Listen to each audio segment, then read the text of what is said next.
আসসালামু আলাইকুম। গত রাতে ব্যাপক পরিমাণে ঝড় বৃষ্টি হয়েছে, আর এই ঝড় বৃষ্টির ভিতর দিয়ে আমাদের দুইটা জায়গা তার ছিঁড়ে গেছে। এইচটি লাইনের এইচটি লাইনের উপরে গাছ পড়ে এইচটি তার ছিঁড়ে গেছে। তো আমরা সেকশন ডাউন দিয়ে নিজেদের নিরাপত্তা নিশ্চিত করেছি, পাশাপাশি আমাদের লাইনের উপরে যে গাছ পড়েছিল সেই গাছ অপসারণ করেছি। এখন এখানে আসছি গ্রাহকের বিদ্যুৎ সেবা নিশ্চিত করতে। গ্রাহকদের সহযোগিতায় আমরা এখানে তার জোড়া দিলাম। তার জোড়া দিয়ে এখন খড়িতে তো তার টানতে হবে, কারণ তার যদি ঢিলা থাকে বা লুজ থাকে, যেহেতু মানুষের বাড়ির উপর দিয়ে গেছে, উঠানের উপর দিয়ে গেছে, বাগানের ভিতর দিয়ে গেছে, সো তার লুজ থাকলে তারের উপরে আবার হয়তোবা গাছ বা ডাল পরে তার ছিঁড়তে পারে। যার কারণে যতটুকু সম্ভব আমরা তারটা টান টান করে দিয়ে দিচ্ছি। এবং এখানে এই তারটা সম্পূর্ণ একটা বাগানের ভিতর দিয়ে আসছে, এবং যার কারণে আমাদের এই তারটা ছিঁড়ে গেছিলো। পাশাপাশি এখানে একটা বড় গাছ ছিল, যে গাছের গোড়ায় বৃষ্টির পানিতে গোড়া নরম হয়ে গাছটা পুরোপুরিভাবে হেলে পড়ছিল, যেটা আমি পূর্বের ভিডিওতে আপলোড করা আছে, আপনারা হয়তো বা দেখেছেন। তো সে গাছ আমরা অপসারণ করেছি লেবার দিয়ে, যারা গাছ কাটে তাদের দিয়ে।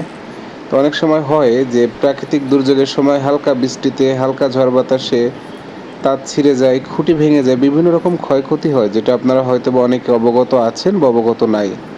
তো আসলে ভিডিওটি তাদের জন্য যারা বিষয়টি জানেন না। হালকা ঝড় বৃষ্টি হলেই ভাবেন যে বিদ্যুৎ কেন বন্ধ হলো, কী কারণে বন্ধ হলো, বা বিদ্যুৎ বন্ধ করে এরা কী কাজ করে। তা আসলে গত রাতে ঝড় বৃষ্টি হয়েছে, আমরা কিন্তু কয়েকটা জায়গাতে তার ছিঁড়েছে, জোড়া দিয়েছি। এখন এইখানে তারটা ছেঁড়া আছে, এটা জোড়া দেওয়া হলো। তার টানা হচ্ছে খুঁটিতে, হয়তো বা কিছুক্ষণ 5-10 মিনিটের ভিতরে আমরা ইনশাল্লাহ এইখানে যারা আছে এলাকার বা এই আশেপাশে এই তারের আওতায় যে গ্রামগুলো বন্ধ আছে, তাদের কিন্তু বিদ্যুৎ সেবা নিশ্চিত হবে।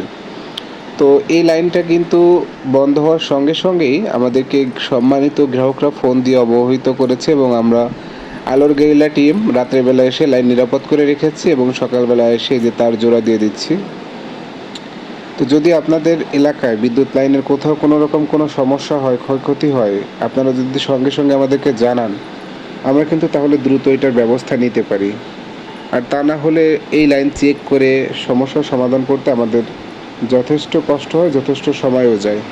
তো সম্মানিত গ্রাহকদের উদ্দেশ্যে অবশ্যই এই বিষয়টা আপনাদের একটি বার্তা দিব। আপনাদের এলাকায় বা বাড়ির আশেপাশে বিদ্যুৎ লাইনের উপরে কোথাও গাছ পড়লে, ডাল পড়লে বা বিকট শব্দ হলে অবশ্যই আপনারা নিকটবর্তী বিদ্যুৎ অফিসের নাম্বারে ফোন করে জানাবেন। তাহলে দায়িত্বরত আলোর গেরিলা টিম এসে প্রয়োজনীয় ব্যবস্থা নেবে। আমরা চাই না কখনোই আপনাদের বিদ্যুৎ বন্ধ থাকুক, আমরা চাই সার্বক্ষণিক আপনাদের বিদ্যুৎ সেবা নিশ্চিত হোক। তো ধন্যবাদ সবাইকে। ভিডিওটি ভালো লাগলে অবশ্যই শেয়ার করে দিবেন, এবং বিদ্যুৎ সংক্রান্ত সকল বিষয়ে আপডেট পেতে আমাদের পেজের সঙ্গেই থাকুন। আসসালামু আলাইকুম।